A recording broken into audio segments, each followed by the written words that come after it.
Починаємо. Президент України Володимир Зеленський. Доброго дня.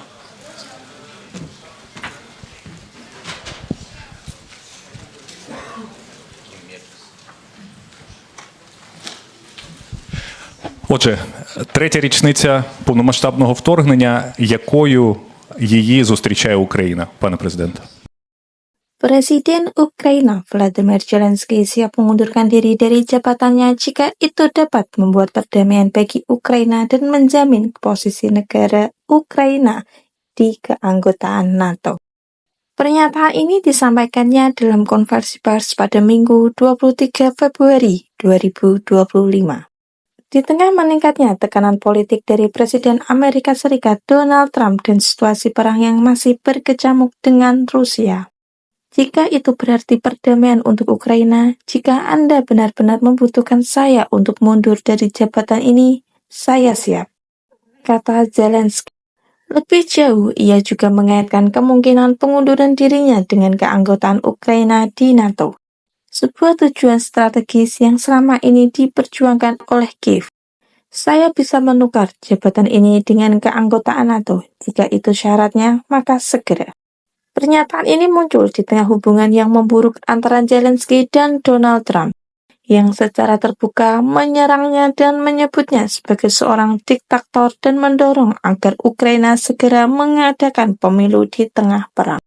Donald Trump yang telah kembali ke Gedung Putih menilai bahwa masa jabatan Zelensky telah berakhir pada 2024, merujuk pada aturan konstitusi Ukraina yang menyatakan bahwa pemilu presiden harus diadakan setiap 5 tahun sekali.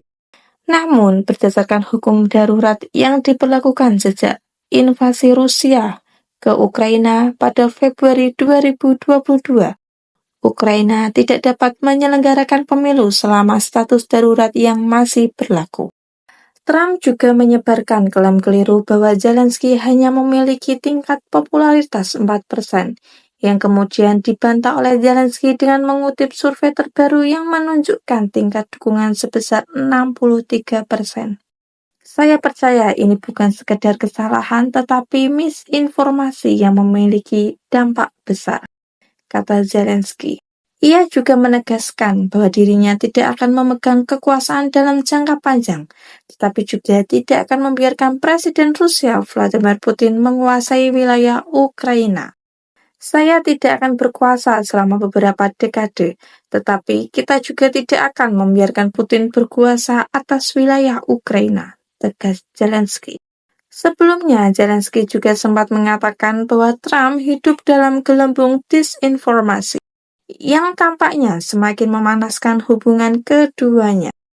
Namun, dalam pernyataan minggu lalu, ia mencoba meredakan ketegangan dengan mengatakan bahwa klaim tentang tingkat popularitas 4% tersebut berasal dari propaganda Rusia, bukan dari Trump sendiri.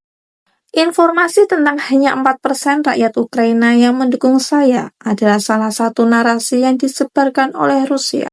Itulah sebabnya saya menyebutnya sebagai serangan disinformasi. Saya tidak pernah mengatakan bahwa itu datang dari Presiden Amerika Serikat Donald Trump. Meski hubungan mereka kini semakin memburuk, Zelensky tetap berharap bahwa Trump bisa menjadi mitra strategis bagi Ukraina, bukan sekedar mediator dalam negosiasi dengan Rusia. Saya ingin Trump lebih dari sekedar mediator, itu tidak cukup, kata Zelensky. Selain tekanan politik, Zelensky juga tengah berhadapan dengan tuntutan ekonomi yang diajukan oleh pemerintah Trump. Amerika Serikat meminta agar Ukraina memberikan 500 miliar US dollar dalam bentuk sumber daya mineral penting sebagai bentuk pembayaran atas bantuan militer dan ekonomi yang telah diberikan selama perang. Europe gave it in the form of a loan. They get their money back. We gave it in the form of nothing, so I want them to give us something for all of the money that we put up. And I'm going to try and get the war settled, and I'm going to try and get all that death ended. So we're asking for rare earth and oil, anything we can get. Namun, Zelensky menegaskan bahwa Ukraina tidak akan menerima kesepakatan yang membuatnya berhutang dalam jumlah besar selama beberapa generasi ke depan. Tidak boleh ada format yang membuat kita menjadi debitur atas bantuan lama yang telah diberikan. Я знаю, що у нас було 100. І це факт. І я не збираюсь визнавати 500. Хто б що не говорив, як би ми не спілкувались. При всій повазі, ще раз, при всій повазі до партнерів, але я стійко стою, тому що це правдива ситуація. Абсолютно ми праві. Berdasarkan data resmi, sejak perang dimulai, Washington telah memberikan 67 miliar US dollar dalam bentuk senjata dan 31,5 miliar US dollar dalam bentuk bantuan langsung untuk anggaran Ukraina. Namun, Zelensky menegaskan bahwa negaranya tidak akan menandatangani perjanjian yang membebankan hutang kepada 10 generasi rakyat Ukraina ke depan. Saya tidak akan menandatangani sesuatu yang harus dibayar oleh 10 generasi Ukraina mendatang. Kesepakatan ini mencakup hak eksplorasi dan kepemilikan atas 50% cadangan mineral utama Ukraina, termasuk grafit, uranium, titanium, dan litium, bahan yang sangat penting dalam produksi baterai kendaraan listrik dan industri teknologi tinggi lainnya. Pada Jumat lalu, Zelensky mengatakan bahwa tim negosiator dari Ukraina dan Amerika Serikat sedang bekerja untuk mencapai kesepakatan ini. Tetapi ia tetap bersikeras bahwa kesepakatan tersebut harus mencakup jaminan keamanan bagi Ukraina, bukan sekedar transaksi ekonomi. Trump sendiri menyatakan bahwa ia mengharapkan kesepakatan ini akan segera ditandatangani, meskipun detail final dari perjanjian tersebut masih belum jelas. Sementara itu, Menteri Ekonomi Ukraina mengungkapkan bahwa sekitar 18% wilayah Ukraina yang kini berada di bawah penduduk Rusia mengandung sumber daya mineral sebesar 350 miliar US dollar. Kami sedang melakukan penelitian geologi tambahan untuk memperbarui informasi yang sudah ada sejak beberapa dekade lalu.